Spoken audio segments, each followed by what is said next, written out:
Hello, and welcome back to the Hearsay podcast, a joint project between Pro Bono Students Canada, University of Calgary Chapter, and CJSW 90.9 FM. This is a podcast where University of Calgary law students discuss a variety of legal topics with professionals in the field. We'd like to emphasise that the information you hear today is legal information and not legal advice, as we are law students and not lawyers.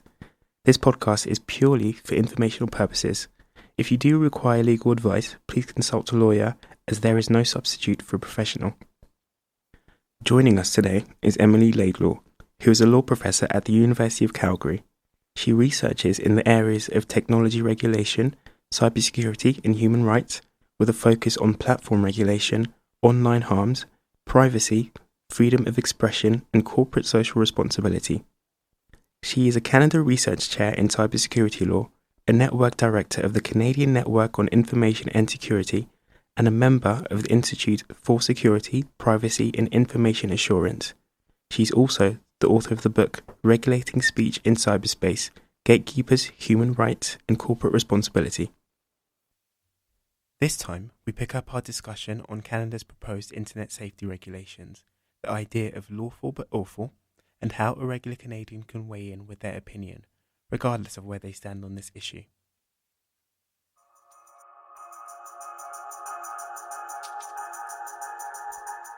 In the spirit of reconciliation, we would first like to acknowledge that Hearsay is recorded on Treaty 7 territory.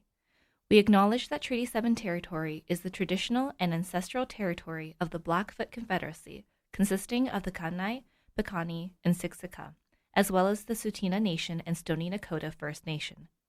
We acknowledge that this territory is home to the Métis Nation of Alberta Region 3 within the historical Northwest Métis homeland. We acknowledge the many First Nations, Métis, and Inuit who have lived in and cared for these lands for generations. We are grateful for the traditional knowledge keepers and elders who are still with us today and those who have gone before us. We make this acknowledgement as an act of gratitude to those whose territory we reside on or are visiting. When we look at the proposal that was put forward by the federal government, it states that they are aiming to introduce regulations that reduce the spread of, quote, illegal and harmful content. What would we define as this illegal and harmful content? Well, that is the money question. And I would say to what this type of legislation, what kind of content it should apply to, has been one of the greatest points of debate. And I don't think that I've even come to a firm conclusion at what it should be. So when the government first proposed, it introduced this kind of discussion paper back in, I think it was July 2021. And they said, this is our idea for a law, and we're going to narrowly apply it to, I think it was 5 categories of criminal content. So it was going to be intimate image abuse, terrorist propaganda, hate propaganda, incitement to violence, and child sexual abuse material. So I nailed it. I remembered the 5. So their focus was on criminal content. But think for just a split second about the great swath of harm that happens online. And I mean, can destroy lives, can destroy businesses. It's much wider than those categories. But we have a practical issue here. One is, if you're going to create a new legal framework, and we think of just, the sheer quantity of information flows, for practical reasons, it might be best to start with a more, specific, I guess, areas of content that are criminal, and then you can develop it from there. The question is whether they would actually just say, okay, we're done and dusted now and move on. The other issue is that the federal government, there's some kind of jurisdictional limits to what they can propose. Many of the areas of online harms that we might want to see focused on, like defamation law, that is really within provincial remit. And so there are the limits to what the federal government can propose here. And I actually think that challenge of that coordination between the provinces and the federal government on the issue of online harms, I think that it should be one of the major points that they sit down and try to coordinate on, because I think that people are sort of being left in the dust, and some horrific things are happening in the meantime. So I'm sensing there's quite a bit of overlap between privacy and this new framework that's being proposed. So where do you think this overlap can be separated, if at all? For example, the private messaging system issue that we just talked about. Technically, in my opinion, the providers that support the private messaging systems would still have some kind of responsibility. But at the end of the day, these are private messages, and we believe them to be and remain private. So in your opinion, do you think that this overlap can be separated? Yeah, and I don't think that they can. But it's a great question. And I think that some of these are enormous challenges that we don't have really good solutions for. I would say that one example of a privacy issue that does come up a lot is, let's say an individual is a victim of intimate image abuse. Should that company then have an obligation to proactively monitor and keep down that image once they've notified it? Because what happens, people keep posting it. Generally, the approach taken, and in Europe, and I would agree with this, and I think this is human rights balancing, is to say there should never be an obligation on a company to proactively monitor content, because that is basically tasking them with engaging in a surveillance regime. Can we have a discussion, though, about very specific items of content that they may be aware of, like very specific instances? We can, but that's why it's contextual, and that's why, it's and when you're talking about millions and billions of pieces of content, and I'm now trying to talk to you about the context of one image, you can see the challenge of it. Private messaging is really difficult because it's popular with radical groups. It's incredibly popular for sharing of intimate images. But some of the discussions have been the idea of undermining encryption, and that should just be a no-go zone at all. I mean, if you undermine encryption, then you're undermining security, period. And I find that a lot of the debates tend to be positioned at one end or the other. Don't you care about, whatever it is, fill in the blanks, children, versus don't you care about security? It depends somewhat on the platforms. If you look at Facebook, they're like, no, you're going to have a private messaging conversations. We do check for just some of the extreme kinds of content and don't permit it on our platforms. Right. So do you think that's where the original pushback was coming from? Because there was pushback against this discussion document in the first place. So did the pushback come from that, or was it coming from someplace else?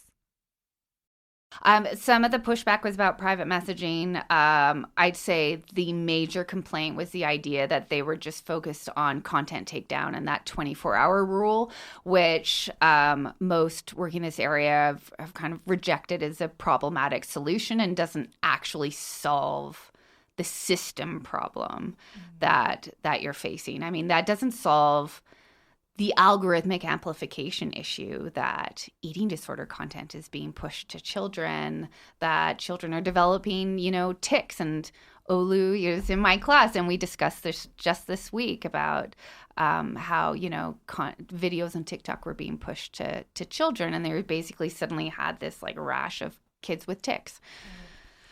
Yeah. So how does the regulator or the government make that moral judgment that, say, for example, content that includes information about tics that is going out to children is bad? Who gets to decide this? Is this the regulator, or is this the government? Is there feedback? Is there communication between them? Who gets to decide? That excellent question, because this brings up the issue of the idea of what the role of government should be when it comes to freedom of expression. And it also brings up the issue of lawful but awful content, one of my favorite topics. And the starting position is that we broadly should protect freedom of expression, and that the role of the law should actually be quite limited. There are different ways to deal with these problems. And usually a legal approach might not be effective and is a pretty blunt instrument. So the government making a decision it would be untenable for a government to say, we think that you pushing tick videos is problematic, right? Your algorithm pushing that in particular, and wading into that kind of detail, because you essentially have governments acting as censors about lawful content. It's harmful, but it's lawful for someone to it's lawful for someone to talk about having a tick. It's a very different thing, though, to say this private company should have in place systems to deal with harm. But where still a point of debate is this kind of gray area where can a government order a private company to manage the risks of harm of content that's actually legal? It might be harmful, but it's still legal. Disinformation, misinformation, things that harm children. And that was very controversial in the UK. They stepped back most of their proposals that involved lawful but awful. The only things they kept were to do with really child protection issues. And I think there is a very important conversation to be had about some of these issues. I mean, we have, justified in Canada particular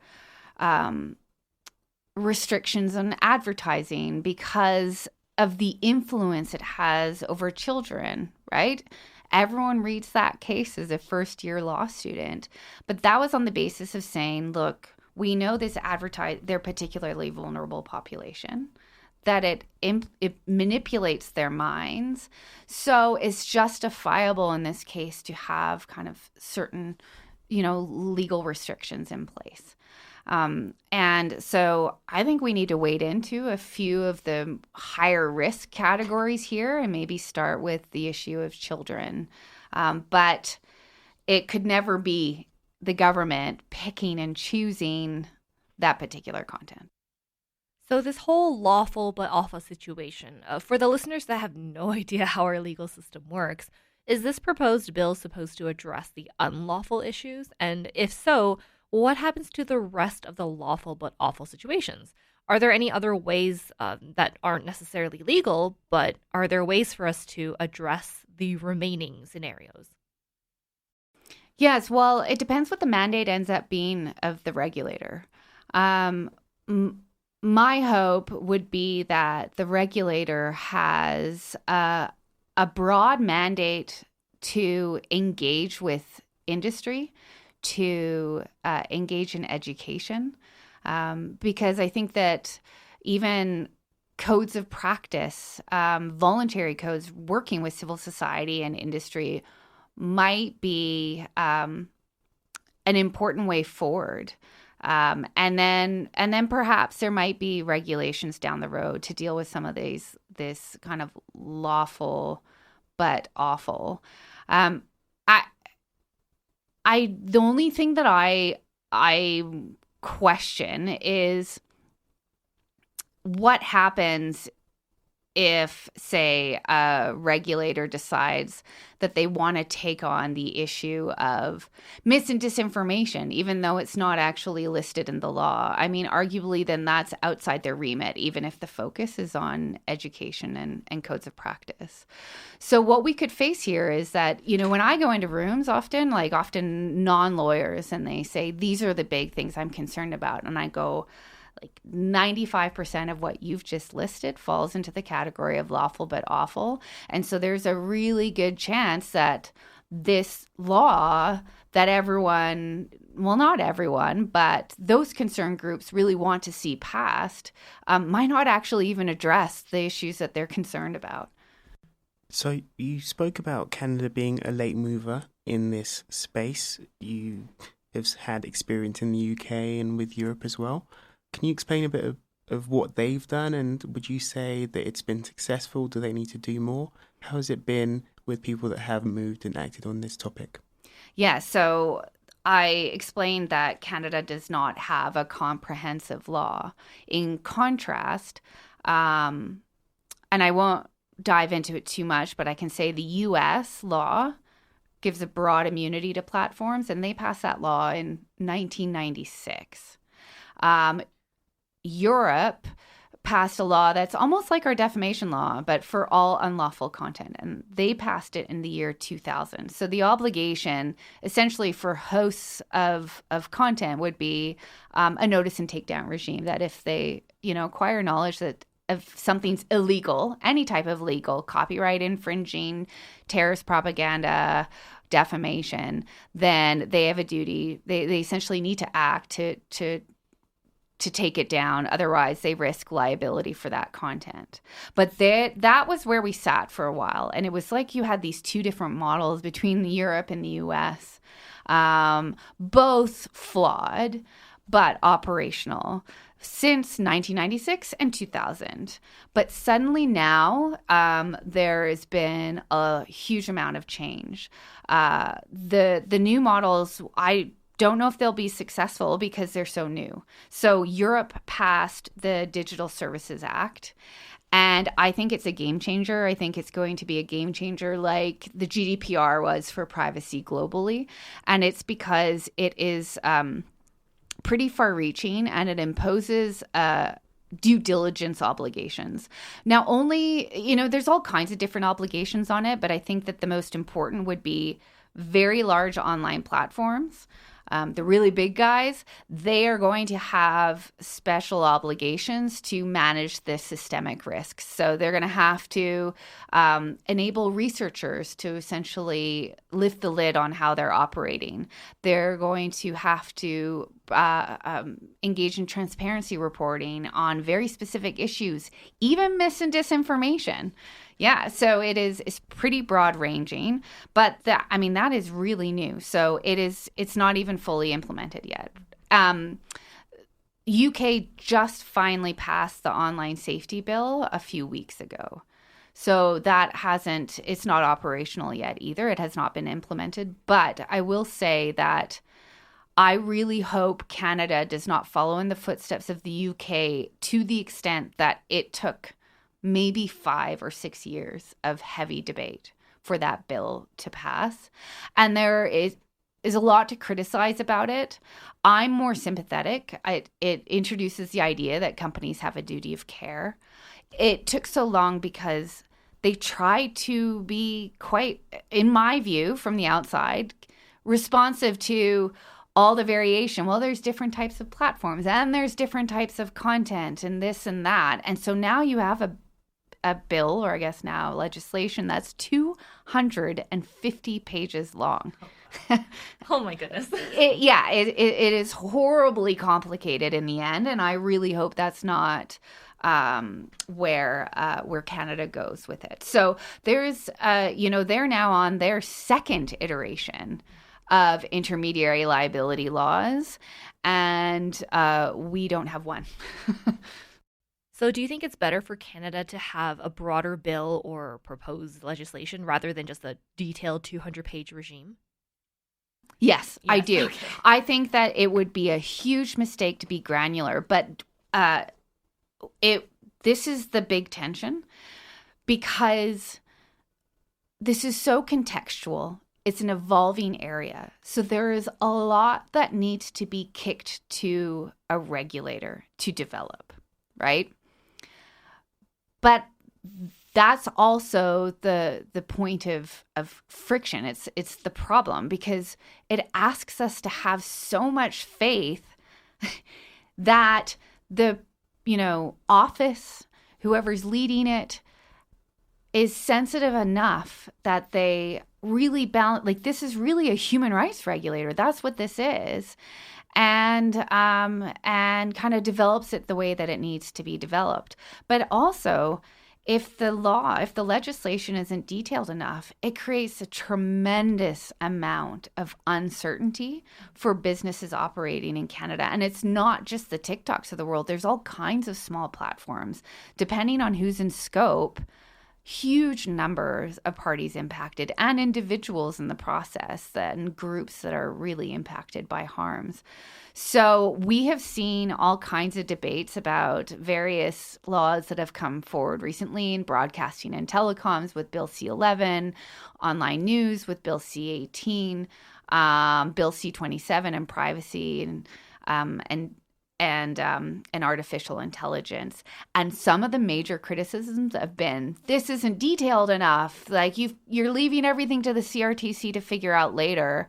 And so I'm almost watching and waiting to see what happens if and when, let's just cross our fingers and say when that bill comes, because you don't want to be the UK, but you also don't want to create a tremendous uncertainty. So where's the sweet spot? I can't tell you right now. I don't know. So there's been a lot of discussion and consultation from experts and also from minority and interest groups for regular Canadians who haven't been able to, who haven't been consulted, that might sit on either side of the debate, whether they're for more privacy or they're for more protection or somewhere in the middle. How can regular Canadians voice their opinions on the matter, and will the government be able to hear and take heed to what they're saying? Well, I'd love to see, Canadians participate in the debates, participate online, voice your views. What I would say is, with many of the people I've been having conversations, I said, we almost need to be going from city to town, sitting in their public libraries, having conversations about this. Because what I don't want to see, and what I fear most, is this is just going to become some debate about freedom of expression or not, and in a very blunt way. And instead of really just thinking through, how do you want, this is a corporate governance question. Like, what is appropriate regulation of technology companies that provide this service? I mean, some regulation is appropriate. I think we can all get around the fact that child protection is a pretty key issue. And I find that once I sit down with many people and start actually talking about it, step by step, we actually agree on a lot more than we disagree about. So my hope is that people participate in the conversation, but participate thoughtfully, like read up on what's proposed and think about it in your daily life. What do you think would be, what do you want? Like, how would you love to see this fixed? When things have happened to you or your family, and I mean, even when your speech has been suppressed or when something harmful has happened in another way, right? Like private information shared. What did you want as a solution? Because that's what we're talking about here. And there are all kinds of creative ways to try to solve this in a human rights respecting way. So join the conversation. So I'm wondering if maybe one of the difficulties of this discussion is the whole idea that this law is supposed to protect. Whereas if something bad does happen, is there even a way to protect what has been done? Is there a way to protect what's been damaged? So, for example, and correct me if I'm wrong, but even in human rights violations, I believe that at the end of the day, when they're trying to repair the wrong that has been done, you repair that with money. So, how do you repair, a damage to someone's reputation with monetary means? Because we understand that these kinds of harms can't really be calculated. So I'm wondering, are there potential reparations for those that go through these harms? And, do these bills and the courts attest to that at all?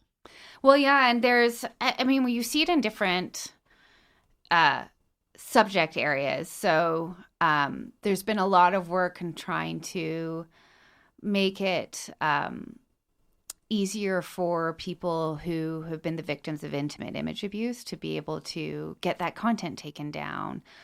British Columbia, for example, just passed a law that has actually, and they're creating a process through the BC Civil Resolution Tribunal to make it fast track, right? And I was part of a group that tried to kind of come with the Uniform Law Conference of Canada to come up with the idea of model law. I think that the answer sometimes is, well, you could sue. And it's, well, go to the police. We have, hate propaganda is a crime. And here's the problem. And I see this as a major access to justice issue because you know what? We're not suing. We're generally not suing for defamation. It doesn't solve the problem. The toothpaste is out of the tube, right? It is only available for the, relative few who can afford it. Generally speaking, the kind of volumes and the types of crimes we're talking about are not prosecuted. I mean, it might be resourcing by the police. Individuals might actually not feel comfortable going to the police. It's just not the best avenue. So I wish we would kind of get past that to say, if you actually want access to some remedial mechanism, what should that be? And if we're wanting to prevent harms, then this idea of like systemic approaches, that's the only way really to get to the root of what's going on with these companies. In conclusion, for our listeners that are interested in keeping up with the developments of this proposal or just any other burgeoning internet law developments in general, how can they what should they keep an eye out for? I would say just kind of keep track of upcoming, the federal government's proposal in this space or discussions. I think any of the policy discussions, most of it is happening through, I'd say, the Department of Justice, the Heritage Ministry, ISED. That's where I think a lot of the law reform is happening right now. And follow a lot of the civil society organizations, like, for example, Open Media, that does a lot of work in this space. And many professors are really passionate about these issues right now. Have been spending their careers on it. And so they are contributing a lot of commentary, and it's worth, and we don't all agree, so it's worth reading a wide variety of our comments because you get a full flavor of the complexity of the issues. Amazing. Well, thank you so much for joining us, and I'm sure our listeners will find it very, very on topic for today's conversation. So thank you again for joining us. Yeah. Thank you. Thank you. We'd like to thank Professor Emily Laidlaw once again for joining us for this month's Hearsay episode. Please remember that we are proud to present you with legal information, not legal advice. If you require legal advice, please consult a lawyer. The podcast is a joint project between CJSW 90.9 FM and Pro Bono Students Canada University of Calgary chapter. If you would like to hear more podcasts like this, the Hearsay podcast can be found on Google Podcasts, Apple Music, Spotify, or wherever you get your podcasts. Thank you for listening, and we'll see you next time.